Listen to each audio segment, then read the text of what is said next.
Fala galera, bom dia, boa tarde, boa noite, boa madrugada. Meu nome é Sidney Martins, sou professor de língua portuguesa aqui do Complexo de Ensino Renato Saraiva, o melhor preparatório para concursos públicos do Brasil, quiçá das Américas. E é com imenso prazer que hoje a gente começa o nosso curso focado para tribunais. E hoje a gente vai fazer um panorama geral de como funcionam as classes de palavras. Mas antes de mais nada, eu vou bater um papo rápido contigo como a língua portuguesa funciona como um todo.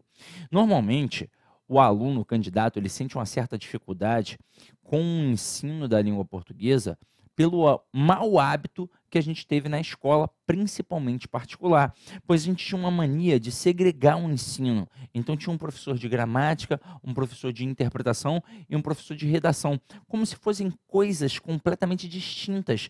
E o que não é verdade, porque tudo está interligado dentro da língua portuguesa. Você só faz uma análise textual se antes você fizer uma análise gramatical. E uma redação, por exemplo, nada mais é do que uma interpretação ao contrário. Pega qualquer tipo de texto. Na hora que você pega um texto, o que você quer? Você quer entender aquele texto. Então, suponhamos que seja um texto narrativo. Quais são as perguntas que você vai fazer para o texto para entendê-lo? Você vai fazer as famosas 4 perguntinhas do texto narrativo. Quando aquilo aconteceu, onde aquilo aconteceu, como aquilo aconteceu e quem participou. E se você tiver que produzir um texto narrativo? Ora, você vai ter que responder a estas 4 perguntas. Então, você vai responder quando, onde, como e quem. Ah, Sidney, mas hoje em dia, nas provas de concursos públicos, de forma geral, eles cobram mais uma dissertação. Beleza. Quando você lê um texto dissertativo, o que você procura? O porquê e o para quê das coisas. E quando você produz, você tem de responder o porquê e o para quê das coisas. Agora, antes de mais nada, porque a gente não tem, infelizmente, o contato físico. Não agora, mas você já tem meu contato que eu deixei aí na apresentação e no decorrer do curso vou passar outras vezes. Nós podemos bater sempre um papo e eu vou conhecer, inclusive, o seu perfil, porque o meu você já está vendo aqui. E eu gostaria de agora ter a oportunidade de te perguntar qual é a matéria mais sinistra de língua portuguesa, aquela que às vezes mais cai, inclusive, na prova e que o aluno fica desesperado. Eu já respondo. É a análise sintática. E por que isso acontece? Porque o candidato fica desesperado porque são muitas coisas e o avaliador sabe que o aluno não aprendeu isso tão bem na escola.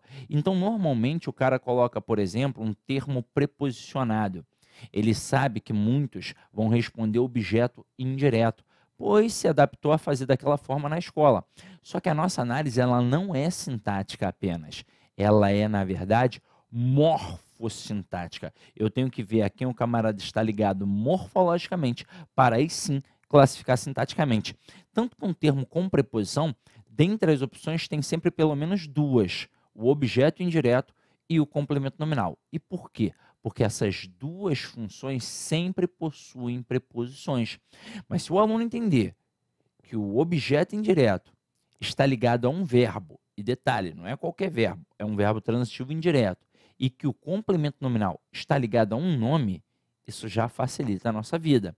Então, antes de mais nada, eu vou bater um papo sobre todas as modalidades da língua portuguesa que nós vamos estudar no decorrer de todo o curso. Acompanhe aqui comigo, ó. Aqui, galera, eu tenho, como eu já tinha deixado no bloco de apresentação, o meu Instagram. Eu coloco dicas de língua portuguesa sempre que possível, quando eu tenho uma brechinha na rotina. E o meu WhatsApp para tirar dúvidas e solicitar material também. Agora, vamos bater um papo sobre a gramática de forma geral. Quando a gente pensa em gramática de forma geral, existem 5 campos a serem estudados. O campo do som, o campo da forma, o campo do estilo, o campo do significado e o campo do relacionamento, galera. Agora, como a gente vai estudar isso aqui? Deixa eu mudar aqui a cor da canetinha. Quando você pensa em som na língua portuguesa, qual é a primeira palavrinha que vem à sua mente?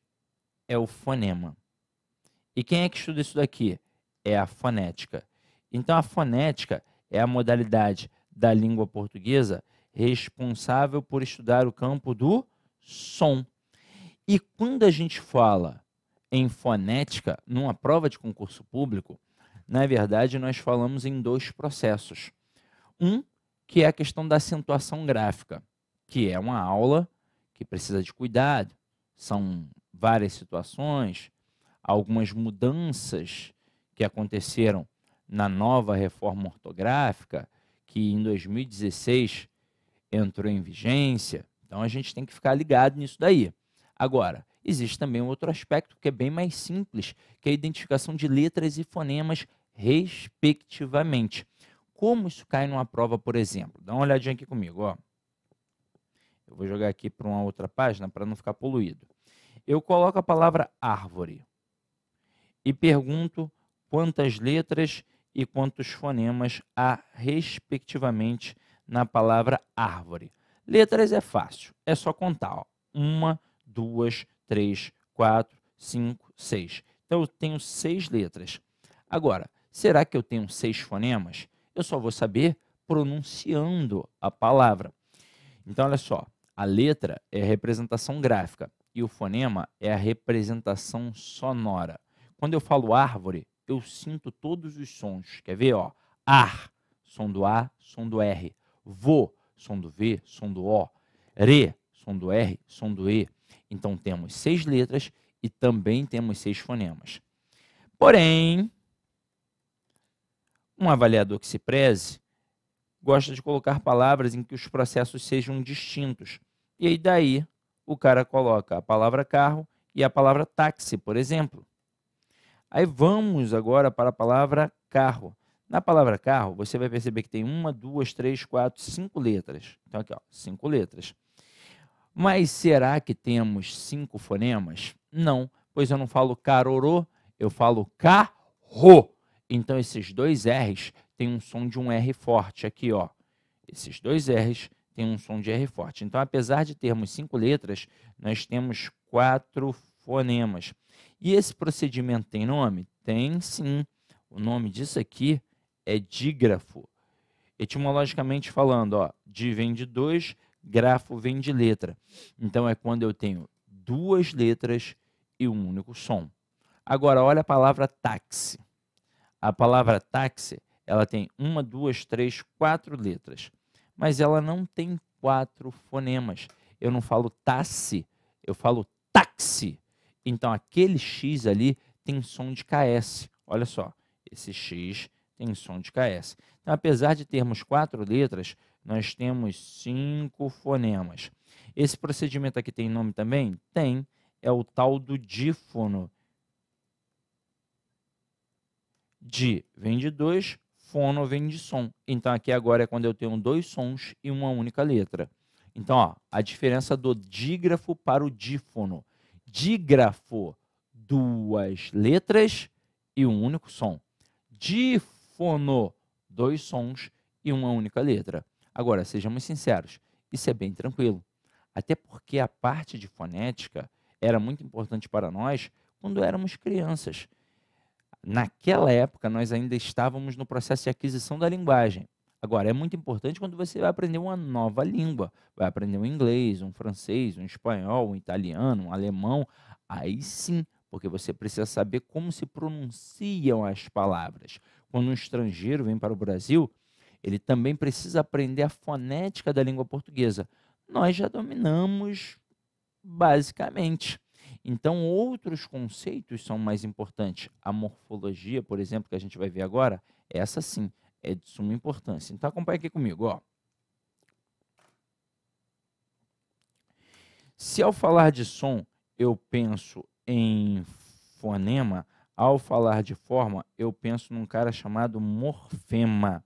E agora a gente bate um papo rápido. Ó. Lembra que eu falei agora há pouco que a análise textual começa na análise gramatical? Tudo começa nesse cara, tudo começa no morfema. O morfema é a menor unidade significativa de uma palavra. Então, uma palavra, ela sempre pode ser dividida em partes menores. E eu só consigo fazer isso, pois cada pedacinho possui uma significação, que eu vou chamar de morfema. Futuramente eu vou te mostrar como isso funciona e quais são os nomes mais tradicionais destes morfemas. Tranquilo? Então, agora acompanha aqui, ó, quem estuda essa modalidade, quem estuda, na verdade, esse campo de conhecimento linguístico é a morfologia.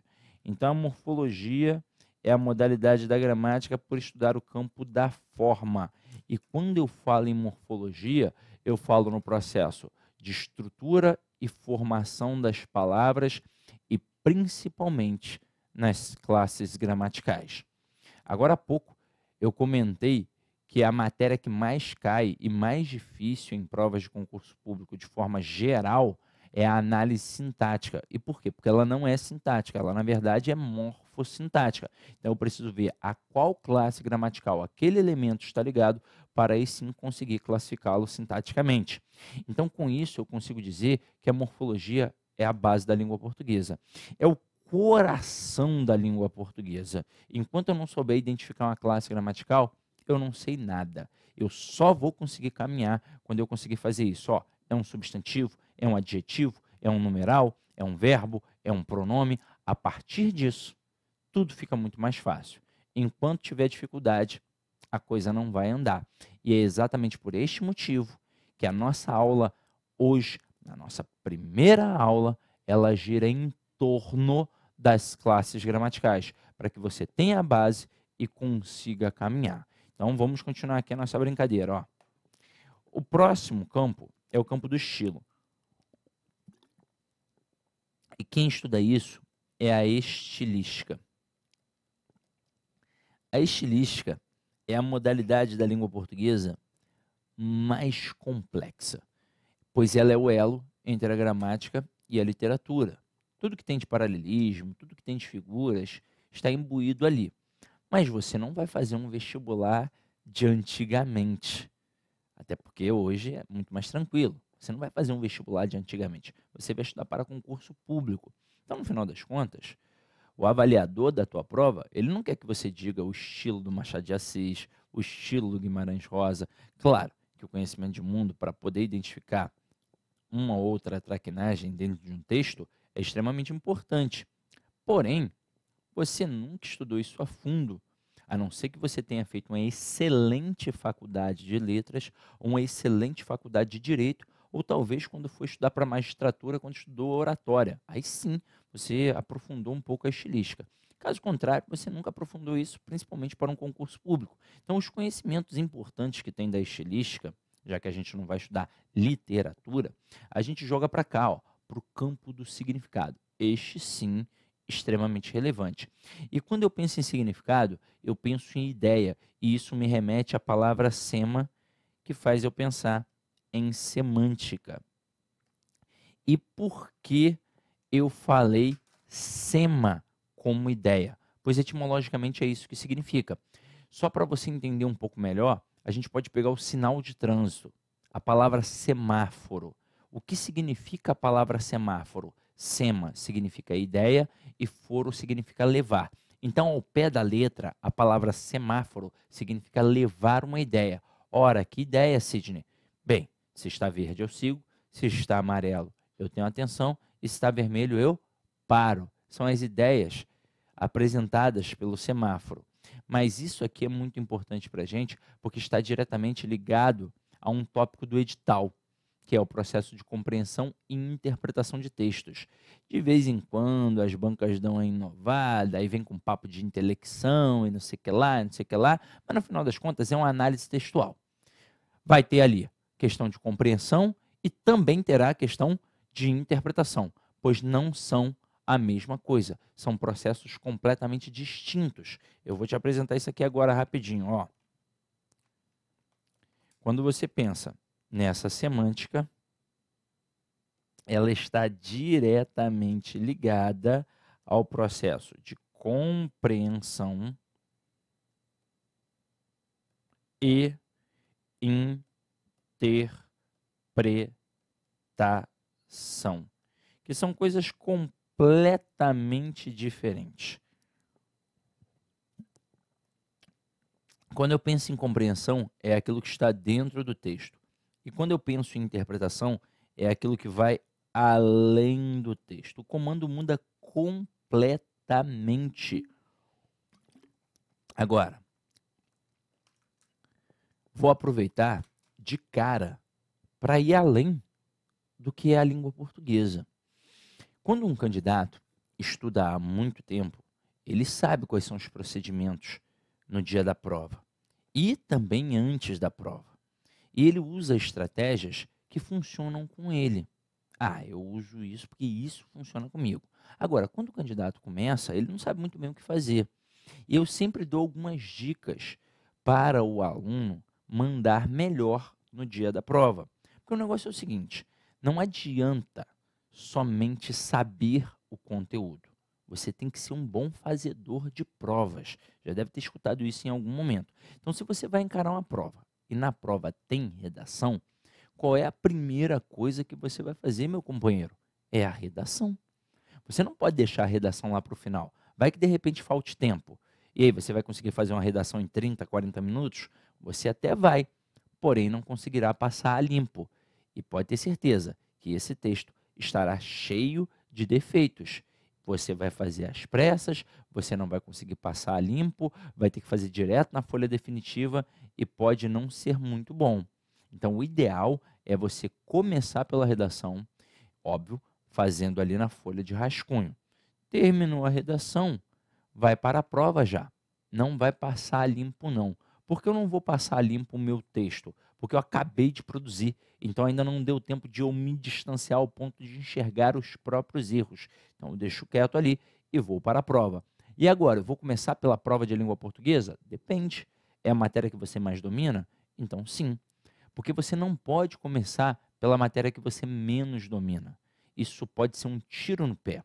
Se você começar pela matéria que você menos domina, caramba, você não sabe. E aí você vai pegar a primeira questão e vai errar. Vai pegar a segunda questão, vai errar. Vai pegar a terceira questão, não vai nem entender o que está pedindo. E aí você vai se teletransportar de forma negativa ali da prova.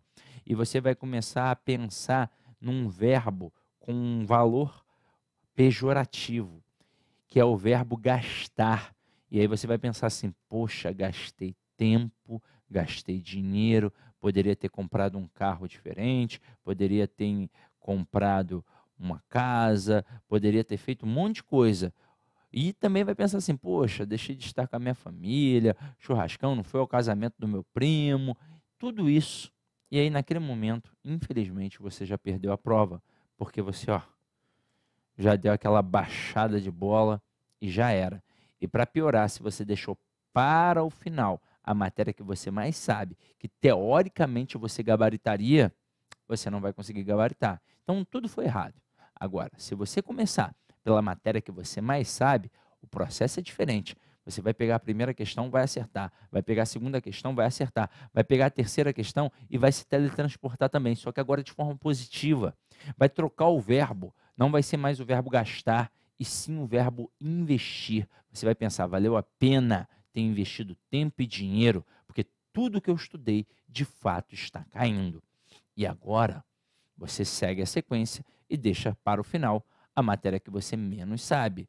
E se você não sabe mesmo, dá até para fazer a técnica do chute. Qual foi a opção que você menos marcou? Foi letra C? Então marca logo tudo letra C e pronto, e acabou. E aí depois, finalmente, você vai passar a redação a limpo. Mas não é naquele momento. Você já está pelo menos umas 3 horas na mesma posição. Tudo dói, as costas doem, a perna dói, até a bunda está doendo já, trapézio, tudo, cheio de torcicolo ali. Você vai pedir para levantar e beber água ao banheiro. E aí, quando voltar, depois de ter dado uma relaxada, finalmente você vai passar a redação a limpo. E vai utilizar a mesma estratégia que utiliza no texto da prova de língua portuguesa, até porque a redação nada mais é do que a interpretação ao contrário. E naquele momento você vai fazer uma leitura em voz alta, porque se você fizer uma leitura mental, você vai continuar não enxergando os próprios erros. Caramba, foi você que fez o texto, então você não vai enxergar.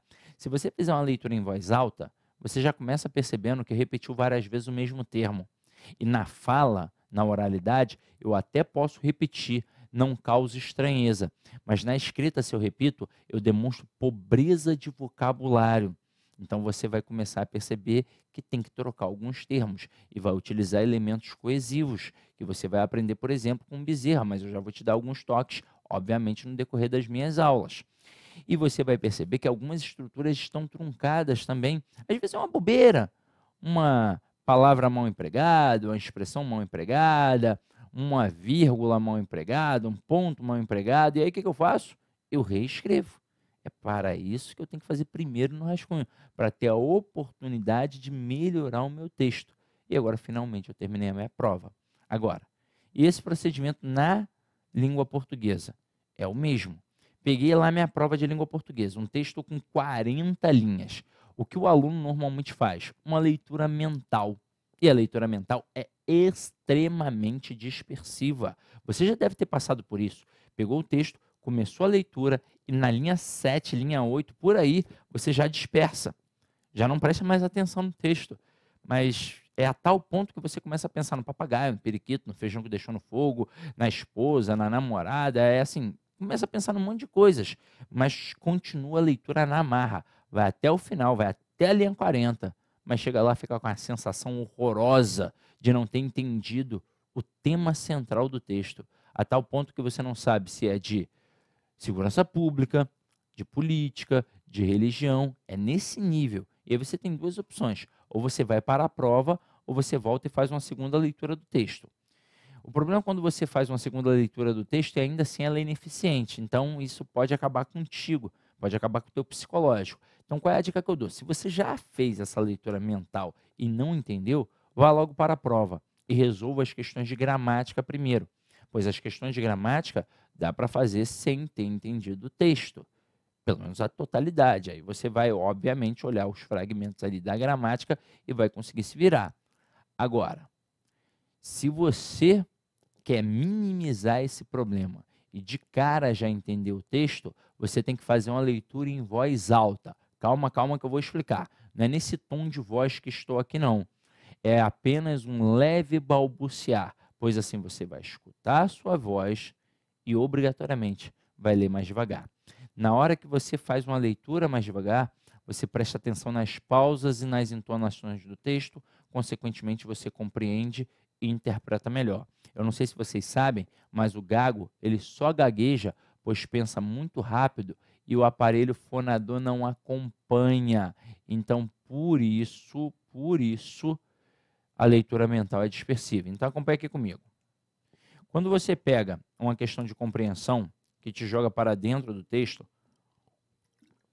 como será o comando dessa questão? Será segundo o texto,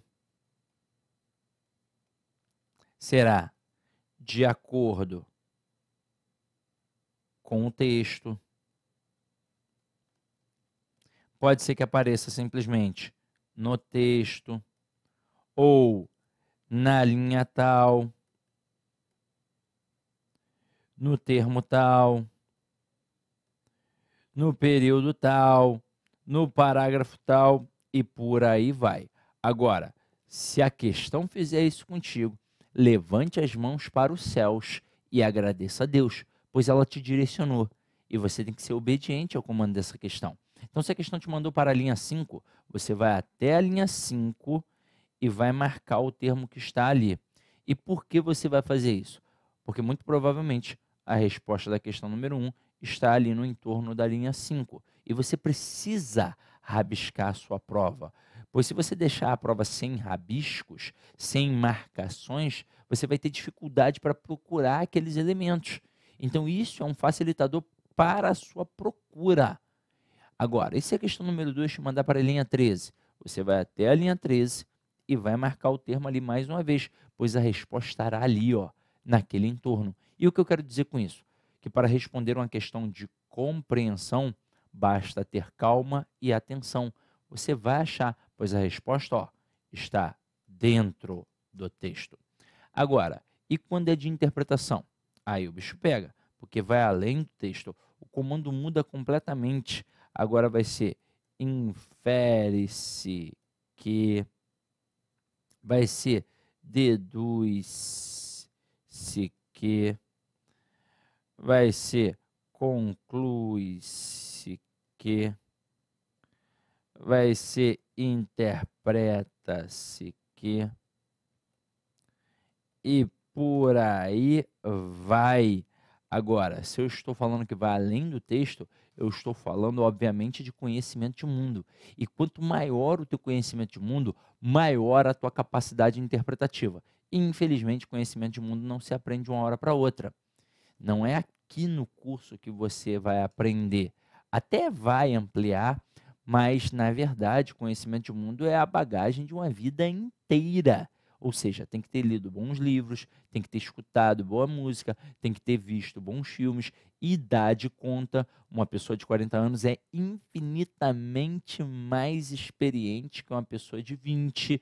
E aí você vai falar assim para mim, poxa, Sidney, então eu estou ferrado, porque eu só vejo Sessão da Tarde e escuto a Anitta. Mas, para a nossa sorte, a maioria das questões são de compreensão. E quando são de interpretação, ainda assim levarão o texto em consideração, o texto como base. E o que eu quero dizer com isso? Que numa prova de concurso público, você jamais vai se preocupar com o que o autor quis dizer, você só vai se preocupar com o que ele disse de fato. Então aqui, ó, pensando nessa perspectiva da interpretação,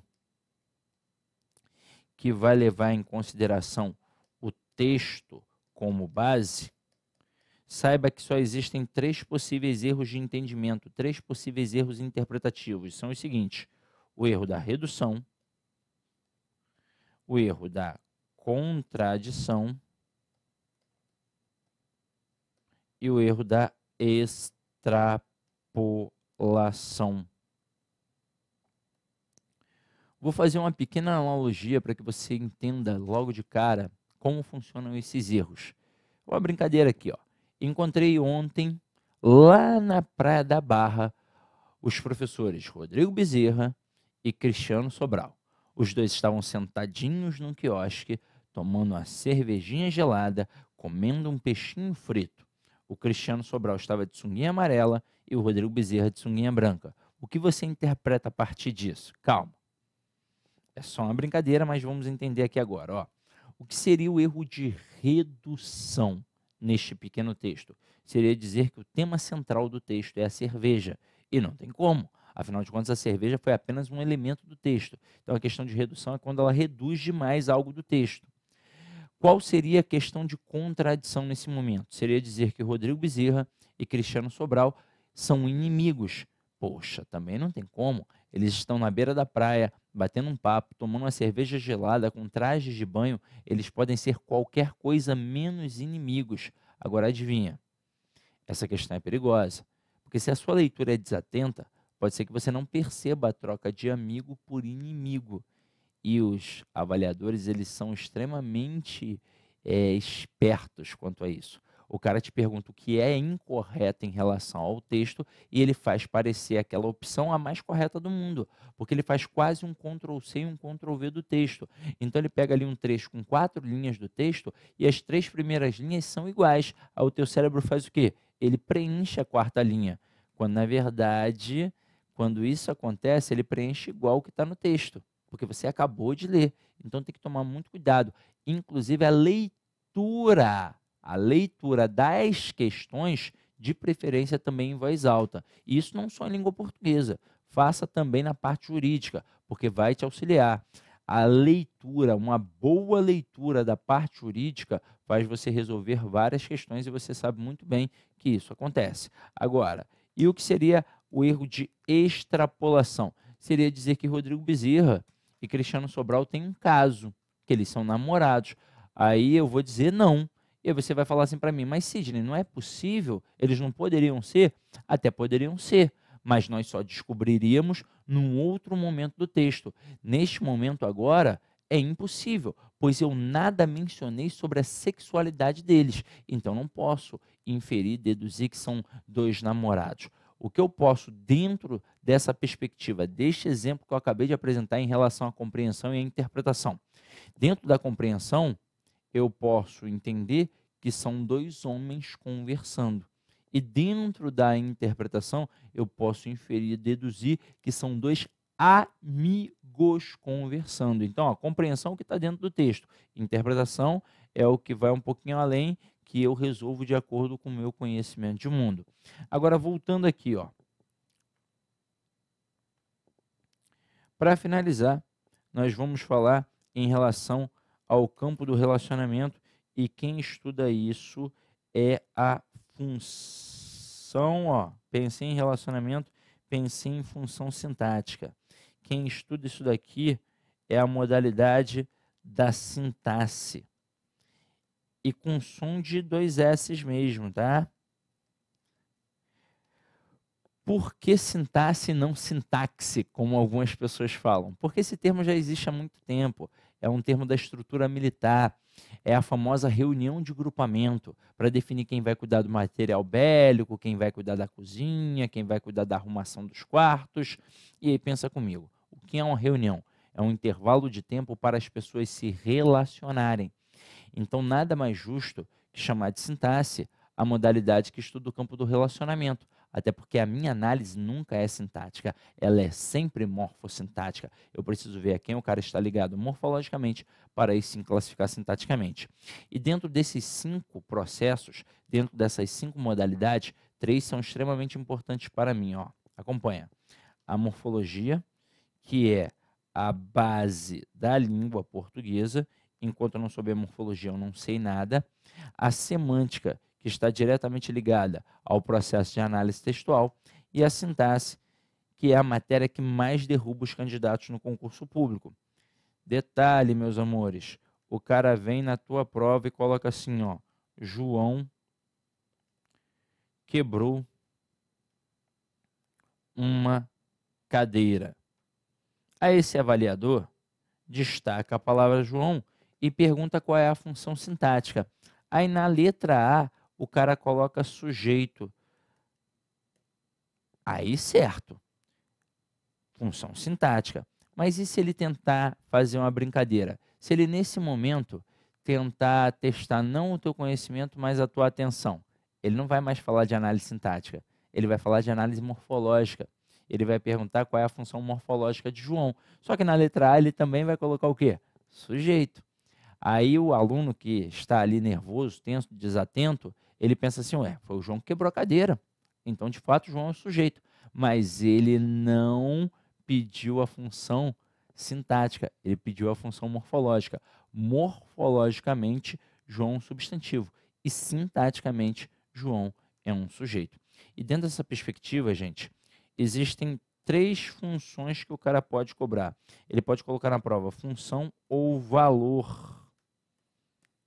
Pode ser função morfológica, função semântica e função sintática.